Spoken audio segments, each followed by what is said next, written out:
Ngayong araw nga ay samahan nyo kami sa aming biyahe dahil nga ang lakad natin sa araw na to ay papuntang Cabanatuan City. Dahil meron nga kaming client na kailangan i-meet. Kaya madaling araw pa nga ay umalis na kami sa Taguig City. Dahil nga ayaw naming maabutan ng traffic at kailangan makalabas na kami ng Metro Manila bago magliwanag.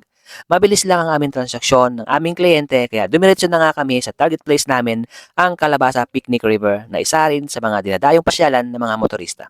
At bago nga natin marating ang Calabasa Picnic River ay madadaanan nga muna natin itong Bato Ferry, na isa rin sa pinupuntahan ng mga maraming turista. At sa unahan nga ay marating na natin ang Calabasa Picnic River.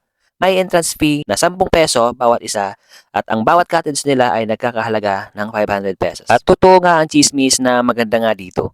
Sabi nga nila na mala New Zealand ang tanawin dahil nga sa nagagandahang mga bundok na kapalibot sa lugar na ito. At talagang mabubusog yung mga mata mo sa mga magagandang tanawin. Hindi na kami naligo kasi nga baka magahol kami sa oras at malayo-layo pa ang aming biyahe pabalik ng Taguig.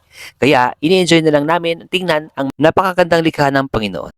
Hey mga kalakwatsa, ready na ba? Adventure pa more, saan ka man mapunta? Mr. and Mrs. Travel with style, fun moments, selfies sa bawat nilim. Beach, mountain, city lights, sa bawat trip kami ang kasama niyo.